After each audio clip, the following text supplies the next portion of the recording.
हाँ भाई दोस्तों, तो we are back with another new episode of Indian navy SSR and AA यानी कि आर्टिफिशियल अप्रेंटिस। तो ये दोस्तों इस एपिसोड में हम बात करने वाले हैं, यानी कि जो हम टॉपिक कवर करने वाले हैं वो है दोस्तों साइंस सेक्शन का। ठीक है, साइंस का आपका जो पोर्शन है वो है दोस्तों इसके अंदर फिजिकल वर्ल्ड एंड मेजरमेंट। ठीक है, अगर आप सिलेबस देखेंगे तो इसके अंदर हम पोर्शन जो कवर करने वाले हैं वो है दोस्तों फिजिकल वर्ल्ड एंड मेजरमेंट। और तो दोस्तों अपनी साइंस की आप नोटबुक ओपन कर लीजिए। ठीक है, तो चलिए स्टार्ट करते हैं। उससे पहले दोस्तों मैं आपको एक चीज़ और बता दूं कि मेरे चैनल पे दोस्तों मैंने एक मोटिवेशन वीडियो भी बना के रखा है, आप इसको देखिएगा ज़रूर। इसका नाम है दोस्तों उम्मीद। इसकी लिंक दोस्तों मैं डिस्क्रिप्शन में दे दूंगा। तो चलिए दोस्तों स्टार्ट करते हैं हमारा चैप्टर 1। एक बात मैं आपको और बता दूं कि ये मैं कवर कर रहा हूं दोस्तों, जो पोर्शन कवर कर रहा हूं ये मैं एनसीईआरटी की बुक से कवर कर रहा हूं। ठीक है, बिकॉज ये सबसे बेस्ट बुक होती है। मैंने आपको पहले ही बताया हुआ है कि अगर आप सिलेबस को एक जगह मैच करेंगे और इस बुक के कंटेंट को आप मैच करेंगे तो आपको एक एक सारे चैप्टर्स इसके अंदर मिल जाएंगे। ठीक है, आपको कहीं और से कोई फैंसी बुक परचेज करने की कोई ज़रूरत नहीं है। एक बात और मैं आपको बता दूँ कि जो लड़के जेन्युइनली प्रिपेयर कर रहे हैं एसएसआर या AA की प्रिपरेशन कर रहे हैं या कोई और कॉम्पिटिटिव एग्जाम की अगर आप प्रिपरेशन कर रहे हैं तो वही बच्चे इस वीडियो को देखिए। आप फालतू में अपना, जो बच्चे फालतू के लिए वीडियो देखते हैं, टाइम पास के लिए वीडियो बस देखते हैं, बस आके वीडियो को एक बार रिव्यू करके चले जाते हैं, तो वो उनके लिए मैं एक सलाह देना चाहूँगा कि आप ये फालतू का समय बर्बाद मत कीजिए इस नॉलेज के ऊपर। आप जाके कोई मूवीज़ देख लीजिए। ठीक है, कोई मूवी जाके देख लीजिए। ठीक है, बिकॉज ये एग्ज़ाम आपकी बस की नहीं है फिर। ठीक है, तो चलिए दोस्तों ज़्यादा टाइम ना वेस्ट करते हुए स्टार्ट करते हैं हमारा फिजिकल वर्ल्ड। ठीक है, व्हाट इज़ फिजिकल वर्ल्ड। सबसे पहले हम देखते हैं व्हाट इज़ फिजिकल वर्ल्ड।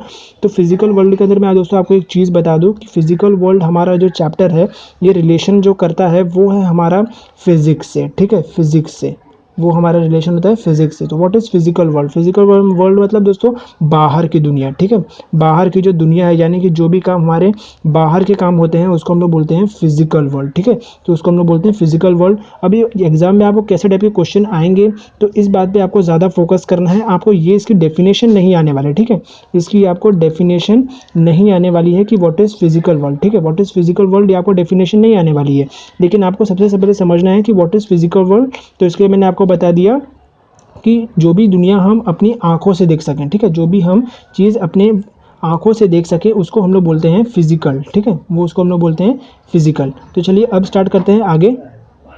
तो दोस्तों अगर आप इस लाइन पे फोकस कर रहे हैं तो यहाँ पे दोस्तों लिखा गया है कि जो फिजिक्स है हमारा, ठीक है, जो फिजिक्स है वो ऑल ओवर हर सब्जेक्ट में मैंने अप्लाइड होता है। तो ये कौन कौन से सब्जेक्ट में अप्लाइड होता है ये मैं आपको बता देता हूँ। ये केमिस्ट्री में अप्लाइड होता है, बायोलॉजी में अप्लाइड होता है। अब ये केमिस्ट्री में कहाँ पे अप्लाइड होता है ये मैं आपको बता देता हूँ। केमिस्ट्री में जैसे कि कोई डेरिवेशंस होते हैं या कोई कॉन्सेप्ट्स होते हैं, जैसे कि हो गया हमारा न्यूक्लियर मैग्नेटिक रेजोनेंस हो गया NMR जिसको हम बोलते हैं, या अगर हो गया हमारा न्यूक्लियर फोर्सेज हो गए हमारे, व्हाट इज़ न्यूक्लियर फोर्सेज क्या होते हैं।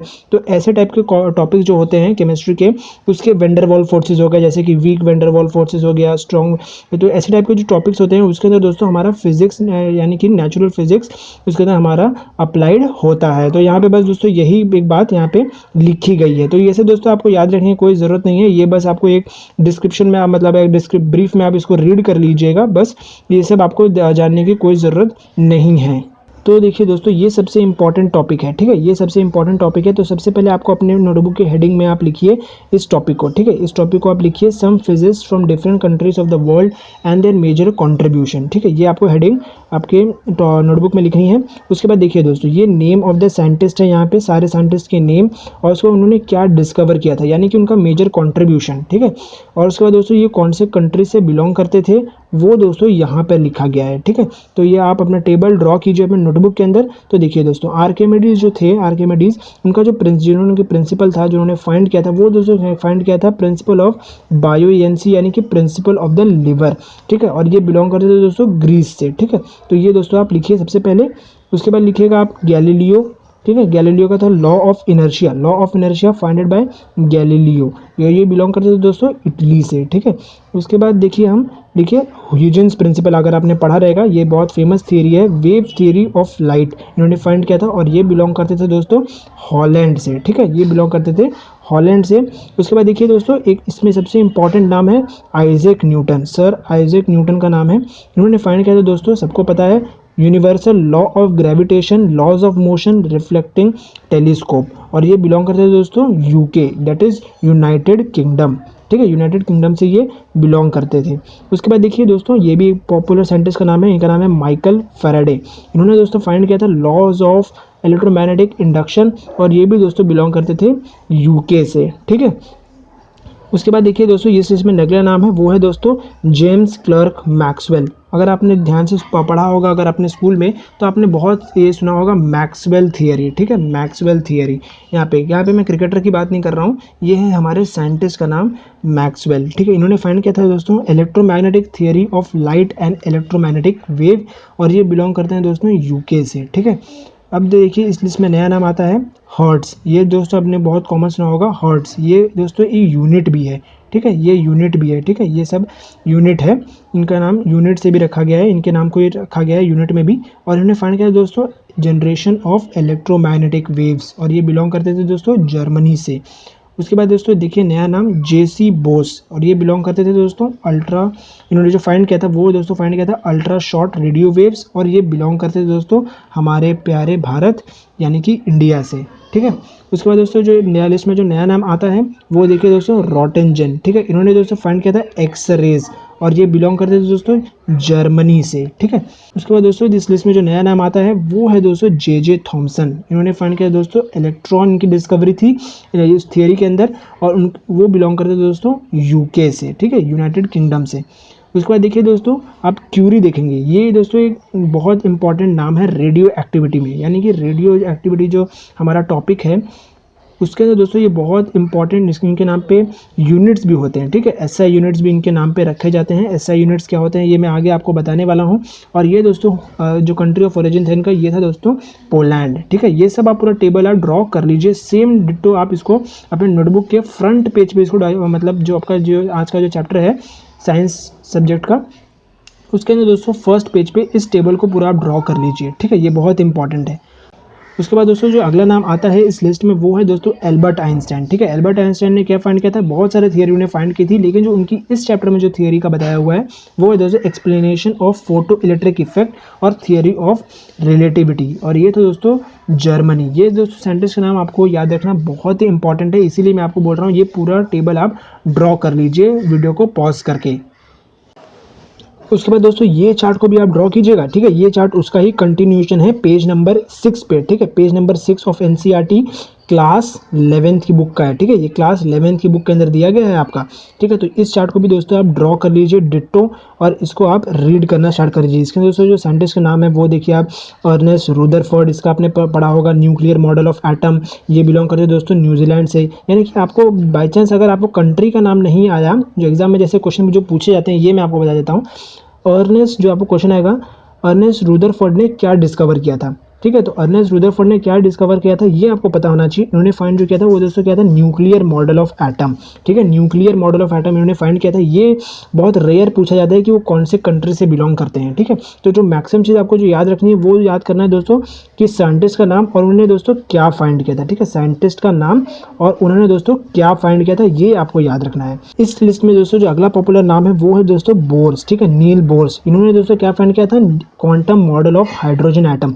तो ये दोस्तों आपको यही पूछना आएगा कि नील बोर्स ने क्या फाइंड किया था। आपको 4 ऑप्शन आएंगे, ठीक है, आपको 4 ऑप्शन आएंगे, आपको उसमें से करेक्ट ऑप्शन पे दोस्तों टिक लगाना है, ठीक है। आपको करेक्ट ऑप्शन पे दोस्तों टिक लगाना है। तो ऐसे टाइप के क्वेश्चन आपको एग्जाम में पूछे जाएंगे फिजिकल वर्ल्ड से रिलेटेड। फिजिकल वर्ल्ड में दोस्तों जो अगला इंपॉर्टेंट टॉपिक है दोस्तों वो है link between technologies and physics, यानी कि इसमें कैसे टाइप के क्वेश्चन पूछे जाएंगे ये मैं आपको बता देता हूँ। सबसे पहले इसके दोस्तों जो क्वेश्चन पूछे जाते हैं वो है दोस्तों जैसे टेक्नोलॉजी का नाम आ गया और आपको कौन से साइंटिफिक प्रिंसिपल पे वो बिलोंग करता है ये आपको पूछा जाएगा इसके अंदर। जैसे कि मैं आपको एग्जाम्पल दे दूँ, जैसे कि एग्जाम में क्वेश्चन ये आता है कि व्हाट इज स्टीम इंजन, ठीक है, स्टीम इंजन क्या होता है और वो कौन से साइंटिफिक प्रिंसिपल पे बिलोंग करता है। तो उसका आंसर है दोस्तों लॉज ऑफ थर्मोडायनेमिक्स, यानी कि लॉज ऑफ थर्मोडायनेमिक्स पे वो बिलोंग करता है। तो आपको ऐसे ही दोस्तों याद करने हैं, ठीक है, आपको ऐसे ही याद करना है, ठीक है। तो अगला इस सीरीज में दोस्तों इस पूरे चार्ट को आप ड्रॉ कर लीजिए, ठीक है। इस पूरे चार्ट को आप एज इट इज अपने टेबल में ड्रॉ कर लीजिए और चैप्टर का नाम दोस्तों आप लिखिएगा फिजिकल वर्ल्ड, ठीक है। ये है दोस्तों फिजिकल वर्ल्ड। इसके बाद हम डिस्कस करने वाले हैं मेजरमेंट्स, ठीक है। मेजरमेंट्स भी बहुत इंपॉर्टेंट टॉपिक है दोस्तों। इसके अंदर दोस्तों 5 मार्क्स के क्वेश्चन तो कंपलसरी आने हैं, ठीक है। 5 मार्क्स क्वेश्चन कंपलसरी आने ही आने हैं। तो इस चार्ट को दोस्तों आप एज इट इज ड्रॉ कर लीजिए, ठीक है। वीडियो को अभी पॉज करके इसको एज इट इज आप इस पूरे चार्ट को ड्रॉ कर लीजिए।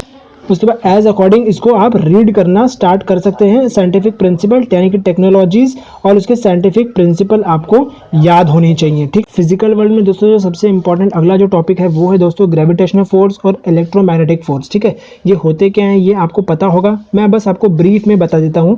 ग्रेविटेशनल फोर्स क्या होता है? Any the gravitational force is the force of mutual attraction between the any two objects by virtue of their masses. ठीक है, यानी कि अगर मैं इसको हिंदी में बोलूँ तो अगर हम धरती पे आज खड़े हैं, अगर हम अर्थ पे जब हम खड़े हैं तो हम खड़े किस वजह से हैं, यानी कि हम चल किस पा रहे हैं, क्योंकि हम ग्रेविटेशनल फोर्स की वजह से। एक फोर्स ऑफ अट्रैक्शन होता है जो हमको बैकवर्ड पुल करता है। ठीक है, जो हमको बैकवर्ड पुल करता है। सेम वैसे ही दोस्तों जो अगर हमारा मून है, ठीक है, ये अगर हम ये बाई चांस हमारा अर्थ है और ये है दोस्तों ये हमारा मून है। ठीक है, ये अगर आप सोच के देखिए ये हमारा मून है, तो दोस्तों जो इसके बीच में जो अट्रैक्शन है, ठीक है, ये दोस्तों ग्रेविटेशनल फोर्स की वजह से ही ये मून अर्थ के आजू बाजू रोटेट करता रहता है। ठीक है, अगर रोटेट करता रहता है, अगर ये दोस्तों ये ग्रेविटेशनल फोर्स नहीं होगा तो मून अर्थ के ऑर्बिट को छोड़ के कहीं और चला जाएगा। ठीक है, यूनिवर्स में कहीं और चला जाएगा। इसको आप समझिएगा। ठीक है, इसको आप अच्छे से समझिएगा। अगर आप कोई ये अगर आपका अर्थ है, अगर आप आसमान में से कोई भी चीज़ दोस्तों फेंक रहे हैं, ठीक है, जैसे सपोज आप एक ये बॉक्स फेंक रहे हैं तो ये वापस अर्थ पे आके गिरेगा। क्यों गिरेगा? Because of gravitational force. ठीक है, यही होता है दोस्तों ग्रेविटेशनल फोर्स। तो दोस्तों आप इसकी डेफिनेशन आप बस इसकी नोट डाउन कर लीजिए। The gravitational force is the force of mutual attraction between any two objects by virtue of their masses. ठीक है, अब बात करते हैं दोस्तों व्हाट इज इलेक्ट्रोमैग्नेटिक फोर्स। तो इलेक्ट्रोमैग्नेटिक फोर्स होता है the electromagnetic force is the force between the charge particle, यानी कि कोई भी चार्ज पार्टिकल के बीच की जो फोर्स होता है दोस्तों उसको हम बोलते हैं इलेक्ट्रोमैग्नेटिक फोर्स। तो इसकी दोस्तों आप डेफिनेशन लिख लीजिए। अगर हम इसको सिंपल वर्ड्स में बोलें तो when charge is at rest the force is given by the Coulomb law that is the attractive for unlike charges। ठीक है, अगर कोई जैसे कि प्लस माइनस रहा तो इसके बीच में जो चार्ज होगा वो दोस्तों अट्रैक्टिव होगा, यानी कि वो दोनों आपस में अट्रैक्ट करेंगे। ठीक है, ये दोस्तों आपस में अट्रैक्ट करेंगे। लेकिन अगर दोनों चार्ज दोनों प्लस प्लस रहा या दोनों माइनस माइनस चार्ज रहा तो इसमें दोस्तों क्या होगा, ये दोनों अट्रैक्ट नहीं करेंगे, यानी कि दोनों रिपल्सिव होंगे। ठीक है, जैसे कि मैग्नेट की प्रॉपर्टी होती है रिपल्सिव प्रॉपर्टी होती है, यानी कि लाइक चार्जेस जो रिपल्सिव होंगे, unlike charges attract each other. ठीक है दोस्तों, तो इसको आप अच्छे से इस रीड कर लीजिए।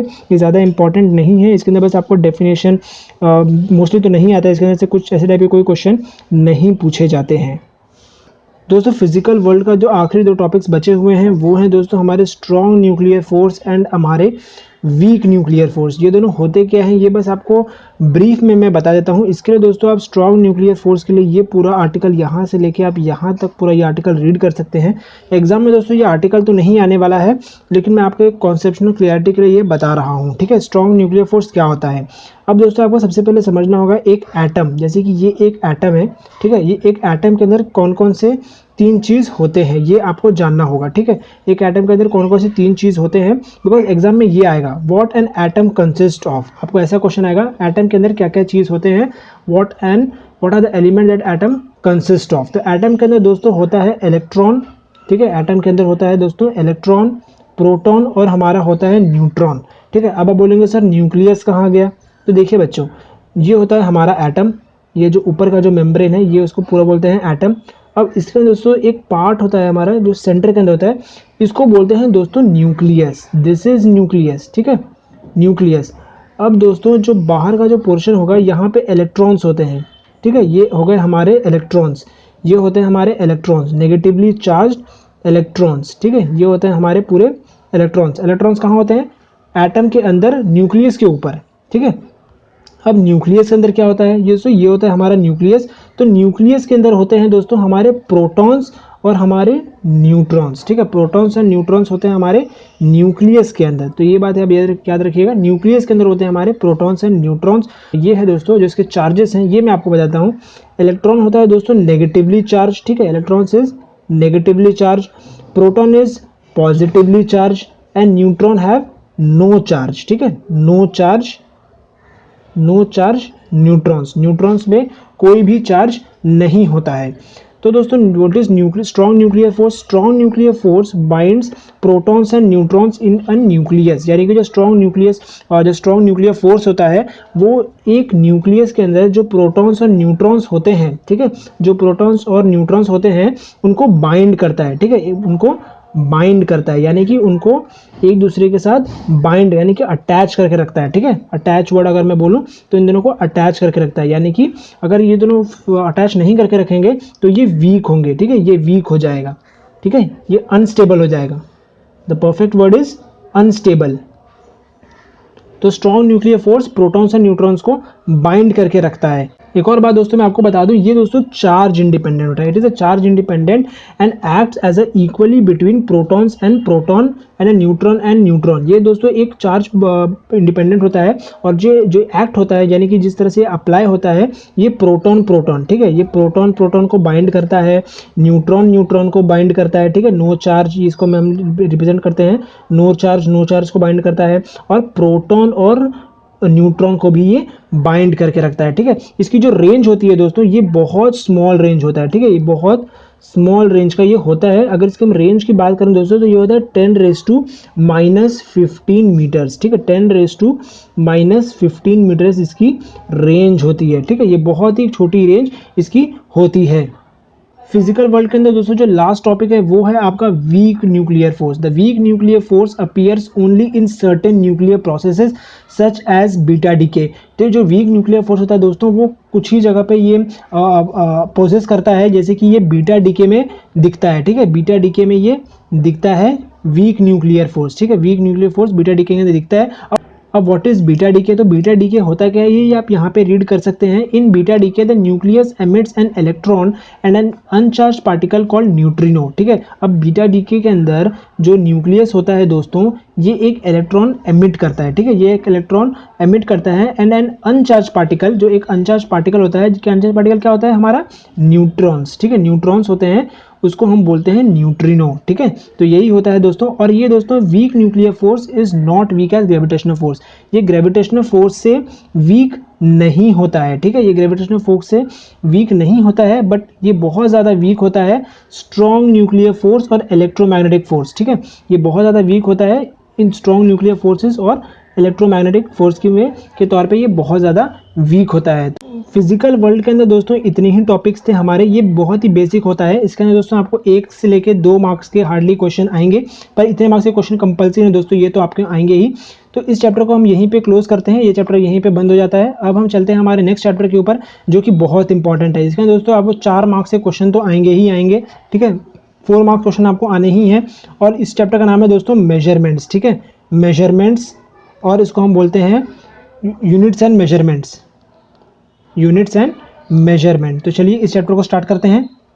तो दोस्तों ये है हमारा सेकंड पार्ट यानी कि chapter 2 that is units and measurements. अब यूनिट्स एंड मेजरमेंट ये बहुत ही इंपॉर्टेंट चैप्टर है। तो सबसे पहले हम देखते हैं definition of unit. Definition of unit दोस्तों ये तो आने वाला है नहीं एग्जाम के अंदर, पर यूनिट होता क्या है ये आपको जानना बहुत इंपॉर्टेंट है। तो इसकी डेफिनेशन आप लिख सकते हैं, measurement of any physical quantity involves comparison with certain basis arbitrary chosen internationally accepted reference standard called unit. यानी कि यूनिट वो चीज़ होता है दोस्तों, यूनिट की डेफिनेशन ये है कि जो भी इंटरनेशनली एक्सेप्टेड रहेगा, आर्बिट्ररी रहेगा और रेफरेंस टू स्टैंडर्ड, यानी कि वो all over the world accepted होगा। यानी कि अगर आप इंडिया में देखें, जो इंडिया में जो कुछ चीज़ डिस्कवर हुई है उस चीज़ को जो यूनिट हो गई दोस्तों, जैसे कि हम लेते हैं लेंथ, ठीक है, लेंथ की जो यूनिट इंडिया में जो एक्सेप्टेड होगी वही दोस्तों ऑस्ट्रेलिया में भी और वही दोस्तों अमेरिका में भी उसको यानी कि यूनिवर्सली एक्सेप्टेड होगा। तो उसको दोस्तों हम बोलते हैं यूनिट्स।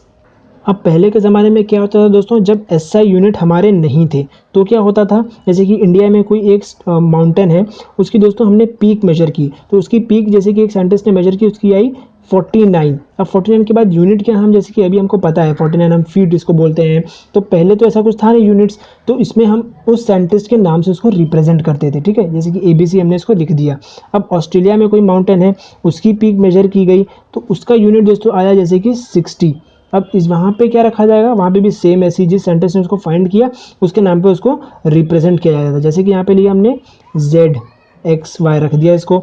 अमेरिका में कोई माउंटेन उसको मेजर किया गया, उसकी आई दोस्तों जैसे कि 45, तो यहाँ पे रखा जाएगा MNX, तो इससे क्या होगा दोस्तों, ये तीन अलग अलग कंट्री में तीन अलग अलग तरह के नेम है, ठीक है, तीन अलग अलग तरह के नेम है। तो इससे क्या होगा, जैसे कि इंडिया के कोई साइंटिस्ट है, उसको रिसर्च करना है, जैसे कि वन का जो साइंटिस्ट है उसको थर्ड के रिसर्च को जो उसके साथ रिसर्च करना है, सेकंड वाले को फर्स्ट का रिसर्च करना है, तो इससे क्या होगा, बहुत ज़्यादा प्रॉब्लम होगी, ठीक है। यानी कि ईजी सोल्यूशन नहीं होगा। तो इस चक्कर में क्या होता है, एसआई यूनिट को इन्वेंट किया गया, यानी कि सारे दुनिया के जितने भी साइंटिस्ट थे उन्होंने जाके एक स्टैंडर्ड यूनिट बनाया, यानी कि ये standard unit all over the world accepted रहेगा, ठीक है। ये अगर इंडिया में जो कोई लेंथ फाइंड हो रही है, जैसे कुछ भी हो गया, वेट फाइंड हो रहा है, तो उसकी भी लेंथ दोस्तों सेम रहेगी। अमेरिका में जो फाइंड आउट हो रहा है उसकी भी लेंथ सेम रहेगी। तो इसके लिए यहाँ पे पैदा होता है दोस्तों सिस्टम ऑफ यूनिट्स, यानी कि स्टैंडर्ड यूनिट्स, ठीक है, स्टैंडर्ड यूनिट्स, इसको ही बोला जाता है दोस्तों शॉर्ट फॉर्म में एसआई यूनिट, ठीक है। अब दोस्तों जो सबसे नेक्स्ट इंपॉर्टेंट टॉपिक है वो है दोस्तों इंटरनेशनल सिस्टम ऑफ यूनिट्स, ठीक है। अब यहाँ पे आता है एसआई यूनिट, मैंने आपको बता दिया। अब आता है दोस्तों यहाँ पे इंटरनेशनल सिस्टम ऑफ यूनिट्स। इसके दोस्तों आता है सबसे पहले सीजीएस यूनिट्स, फिर आता है हमारा एफपीएस, और उसके बाद दोस्तों आता है हमारा एमकेएस, ठीक है। इसके बारे में आपको जानना है, तो इसके बारे में मैं आपको बता दूँ सीजीएस क्या होता है, ठीक है। सीजीएस क्या होता है, तो यहाँ पे देखिए आप रीड कीजिए, सी का मतलब होता है सेंटीमीटर, जी का मतलब होता है दोस्तों ग्राम, और सेकेंड एस का मतलब होता है दोस्तों सेकेंड। ये दोस्तों सबसे बेसिक सीजीएस यूनिट्स मतलब होता है सबसे बेसिक, यानी कि इससे छोटा नहीं हो सकता, ठीक है। ये सबसे छोटा होता है, ठीक है।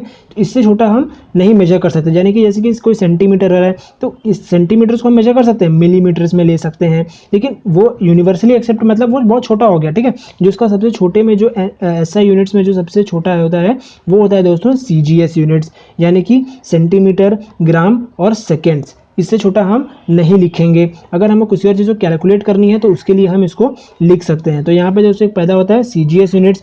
उसके बाद दोस्तों आता है हमारा एफपीएस यूनिट्स। एफपीएस का मतलब होता है दोस्तों फुट, हाइट जैसे रिलेटेड हो गया, वेट का हो गया दोस्तों पाउंड हो गया, और दोस्तों आता है हमारा एस का मतलब होता है सेकेंड, ठीक है। उसके बाद वैसे same as it is MKS units होता है दोस्तों लार्ज, उससे लार्ज, मीटर हो गया।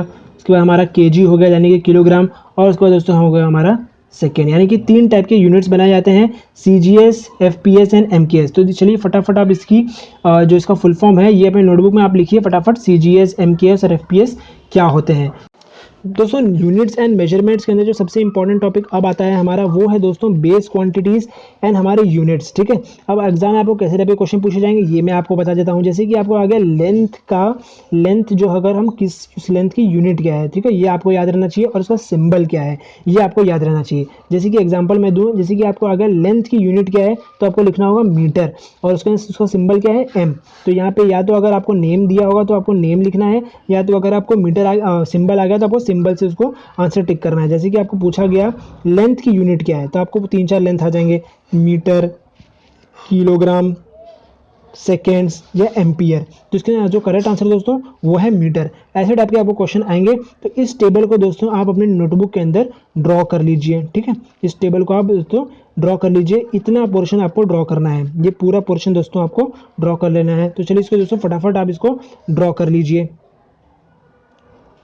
दोस्तों जो हमारा नेक्स्ट टॉपिक आता है वो है हमारा some units written for general uses, यानी कि 1 मिनट के अंदर हमारे कितने सेकंड्स आते हैं, 1 आवर के अंदर दोस्तों हमारे कितने मिनट्स होते हैं, कितने सेकंड्स होते हैं, यानी कि आपको जनरल इन्फॉर्मेशन होनी चाहिए, ठीक है। ऐसे टाइप के क्वेश्चन भी आपके रेयरली कभी कभी पूछे जाते हैं। तो इस टेबल को भी दोस्तों आप एज इट इज कॉपी कर लीजिए, ठीक है, अपने नोटबुक के अंदर आप इसको भी ड्रॉ कर लीजिए, ये भी बहुत इंपॉर्टेंट है। और दोस्तों इसके सिंबल भी आप ड्रॉ जरूर कीजिएगा, जैसे कि यहाँ पे जैसे कि हो गए डिग्री से लेके ये दोस्तों ये बहुत इंपॉर्टेंट है, डिग्री, लीटर, टन, कैरेट, बार, क्यूरी क्या होता है, देखिए ये साइंटिस्ट का नाम है Curie.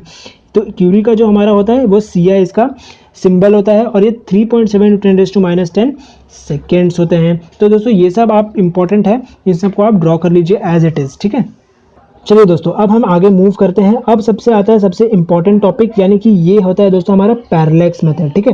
What is parallax method, ये मेथड होता क्या है और ये बहुत इंपॉर्टेंट है, ठीक है, ये एग्जाम में आता है।